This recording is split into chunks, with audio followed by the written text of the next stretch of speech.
Cas clinique un peu particulier, c'est quelqu'un qui a mal, pour résumer, partout. Alors j'ai quand même détaillé un petit peu pour que la personne se reconnaisse et je vais essayer de donner un ou deux indices et conseils. Alors c'est quelqu'un qui a une névralgie d'Arnold. On commence par la tête. Alouette. Un peu d'humour. C'était vraiment nul ce que je viens de faire. C'est pas grave. Je vais le garder. Donc névralgie d'Arnold, nerf trijumeau douloureux, la face ici là. Donc névralgie d'Arnold, des migraines, nerf trijumeau, c'est ici. Sadam, donc c'est la mâchoire avec des douleurs un peu partout. Ça peut être même la langue et la gorge. Arthrose dans toute la nuque, ça c'est un signe clinique, c'est pas forcément indexé à des douleurs. Hernie cervicale multiple, ça c'est un signe clinique, c'est pas forcément indexé à des douleurs. Mais en général, quand tu as mal à tout ça, dis-toi que ça va pas bien dans le cou non plus. Sciatique, on commence à directement aller dans les jambes. Ménisque opéré, aponévrosite plantaire, donc douleur dans le trajet des jambes. Voilà. Rhumato dit que c'est peut-être une fibromyalgie. Les tests négatifs pour la spondylarthrite ankylosante. L'IRM de hanche est normal. Voilà. Alors qu'il y a des douleurs partout, même à la hanche. Qu'est-ce que ça peut bien être?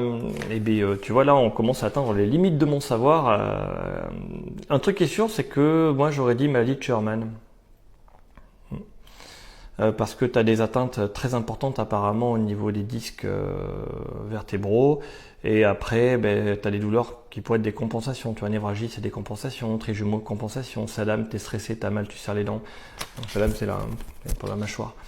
Voilà, puis après, ben, les douleurs dans les hanches, ce seraient des douleurs d'origine lombaire de type L3, donc des névralgies. Et tu vois, pareil, les genoux ont été opérés, mais c'est parce que tu compenses. Moi, j'aurais pensé à... oui, ça peut pas être la fibromyalgie. Hein. T'as trop de signes clairs qui mettent en évidence que tu as des gros problèmes. Moi, le premier truc que je ferais, tu vois, si j'étais à ta place, c'est que je ferais des étirements un petit peu globaux de tout et du renforcement statique dans l'axe de tout. Voilà, si tu arrives à muscler dans l'axe, ça va aller bien, mieux. Et si tu retrouves de la souplesse aussi. Donc là, il y a trop de détails, trop de problèmes pour que je t'explique chaque truc. Voilà, mais il y a des playlists. Fais des étirements de dos que je montre déjà, ça va aller mieux. De cervical aussi. Pour les cervicales, j'ai fait un Linktree où tu peux aller. Donc tu vas sur mon profil, tu cliques sur Linktree, tu as mes méthodes. Et là, tu as l'explication en détail des cervicales, comment on fait pour enlever la migraine. Ça devrait enlever aussi une petite douleur thoracique, une partie. Voilà. Mais dis-toi que ouais, voilà. Étirement, renforcement et fibromyalgie, moi ça m'étonnerait. Hein. Franchement, je trouve ça bizarre parce que t'as quand même des signes avérés de gros problèmes, quoi.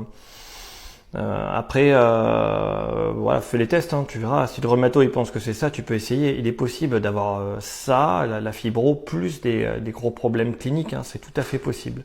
Mais là, ce serait vraiment pas de chance, quoi. Moi, j'aurais dit Sherman non détecté avec complications liées à une posture qui va pas du tout, quoi.